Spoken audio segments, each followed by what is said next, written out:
up a little bit. I've been doing most of my videos in Spanish, but today we're going to start doing some of them in English. Now, before we get started, I want to give a quick shout out to Raul for letting me borrow his truck. Now, this is the 2002 Nissan Frontier, also known as the Nissan Navara or the D22. And here in America, most people drive either a Ford or a Chevy. But in this video, I will give you my opinion why I think Nissans are totally fine trucks. Okay, so let's talk about the engine. This is a 2.4 liter engine or a 4-cylinder inline engine. And the MPGs you get with this engine is 22 city or 24 highway. Now, when we talk about trucks, that's actually pretty good mileage. Most modern trucks give you either 15, 14, 16. So a truck like this, even though it's old, you know it gives you great mileage.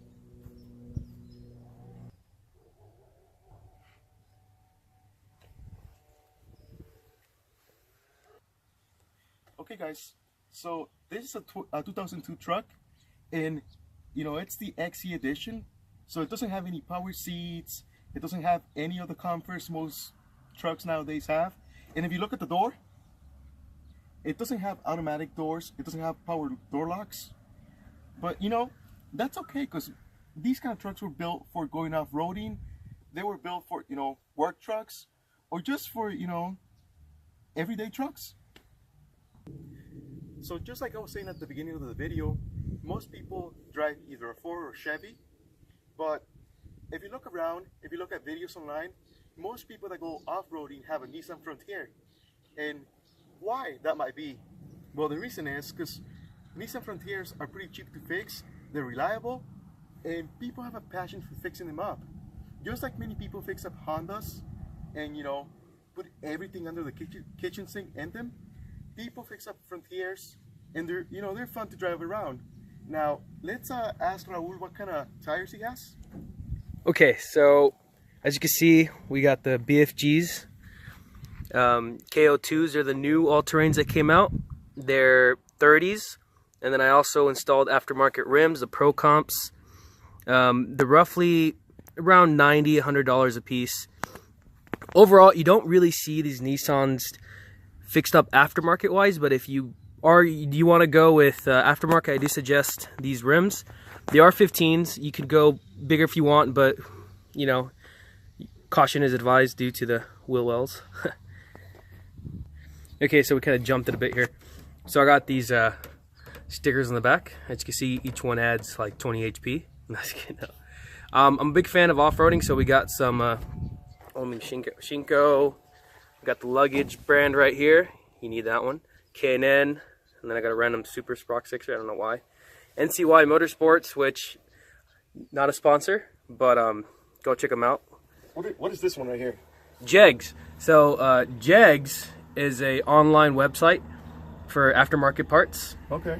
You could, I would suggest you want to go for on inexpensive parts. They usually do American, but they do carry some parts for exhaust and so on and so forth. Then I got the Proto, which is shout out to scooter riders, no hate. We got Shadow Conspiracy, which is also a great brand for biking. Mossy Oak, Fly Racing, Fox Shocks, and a shout out to the crew. I also like your mayo. Oh yeah, there's my my real mayonnaise representing Haynes four-wheel drive all-terrain.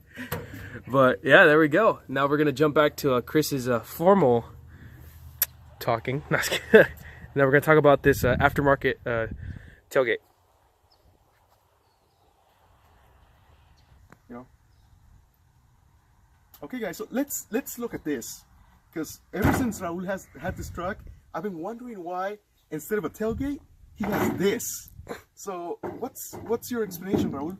Okay, so as you can see, I wanted to make the truck a little lighter, get it lighter on the back. So I had some ideas. There was two ways: either running without a tailgate and throw a net, or, you know, since I do carry once in a while, I decided to put these. You can go to Home Depot, you can buy these pieces of wood, you know, for like fencing.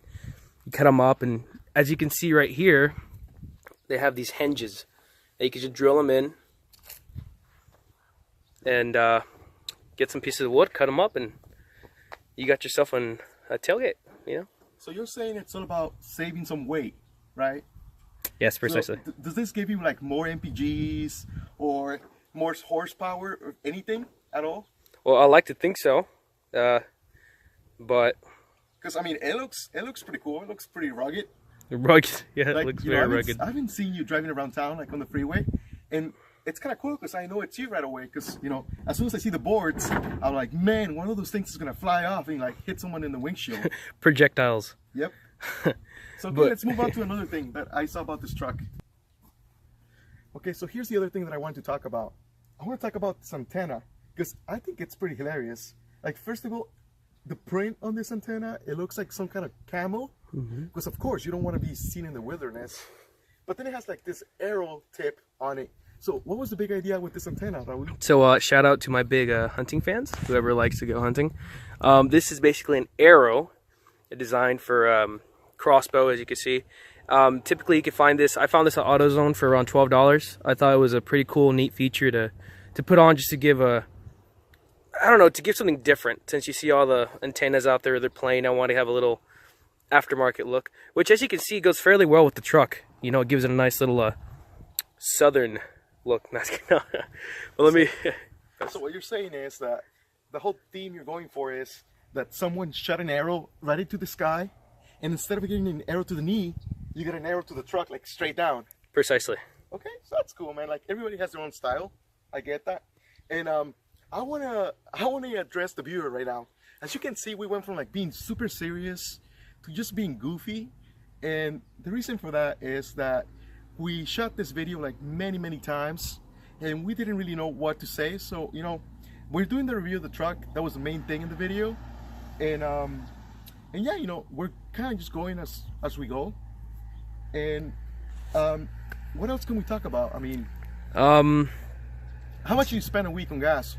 On gas a week, I can put anywhere between, let's say I would be on empty, I could put $15. It'll probably last me a week and a half, depending on my commuting. Okay, but how much do you think it would cost to like fill it up? To fill up the whole tank, you're probably looking at $40. Okay, $45. How long do you think that would last you? I mean, we know it depends about, you know, how you drive it. Yeah, exactly. You know, Raul he's like kind of a racer, so you know he'll probably go through that in like 2 days. Yeah. But I mean, if you drive like a normal person, how long would that last you? A couple weeks. A couple weeks. You know, not too bad. Yeah. And just like I was saying at the beginning of the video, you know, that's kind of the cool thing about a small truck like this. Yes, you know, it might be from like 2002, and you know, there's Duramax trucks and there's like Raptors and like really neat trucks, but most of them are pretty bad with gas mileage. And this truck, you know, it's a truck. You know, if you need it for work, if you need to throw like something in the back, if you need to move somewhere, then you know, call Raul up. Not a sponsor. Not a sponsor. No, don't call him up. But I'm saying, you know, that's kind of the neat thing about having a truck. Now, let me ask you, Raul, as the last part of this video, why you chose to drive a truck instead of a regular car, like a small Honda Civic or something? So originally I did want to get a small car, okay, but I kind of thought about it, and I mean, the best for a guy, especially, I mean, I'm not being biased, but if you want, you know, to commute, you also want something you can carry around. You want to throw your bikes back there, throw your boogie boards, friends. I would recommend for you to get a small truck, maybe 4-cylinder, maybe 6. You know, a lot of Toyota Tacomas and all that. But overall, it's just a great truck. You know, mine's a manual, but as you can see, you can put, you know, $15-20 on gas. You can take it on a cruise, go without with friends, and not worry about roughing it up. Yeah, I mean, just not really much more to say. I just thought about, you know, the cool thing about Nissans is that if they break down, if something happens, parts are pretty cheap, right? So you can buy, you know, anything that the engine needs, or you can buy anything that, you know, just pretty much anything, and it's not gonna cost you so much. Like if you had something else like a Chevy or a Ford, you know, those things, you know, they're great, they're awesome, but they don't have the reputation for being as reliable, you know. And when they break down, then, you know, you better have a savings, because they're gonna cost you quite a bit to fix up. So unless you have anything else to say, Raul? No, I mean, I just recommend if anybody has a Nissan Frontier and they have any questions towards doing any aftermarket upgrades on it, just comment below and we'll let you know if it works. Yeah, we'll give you some tips, and you know, you can become part of the Frontier squad. Frontier squad. So so okay, guys, I think that's gonna be the whole video. Thanks for watching. Do you want to give out a quick like anything, like a shout out? Do you want to promote your Instagram or something, Raul? Yeah, I mean, you can follow me at rollvaca.98. If I always post daily pictures of my truck. I post random stuff. All right, that sounds cool. So, like I was saying, guys, you know, we're not trying to be professional. I know the video is going to be a little bit goofy, but you know, that's the whole point of the video. Just to have a quick, you know, we're doing this for fun. So, if you want me to do a review of your car, and you know, just have something goofy online, then you know, hit me up in the comments. Otherwise, just you know, give us a thumbs up, and yeah, just tell us what you thought of the video. Okay, so thanks for watching. See you in the next video.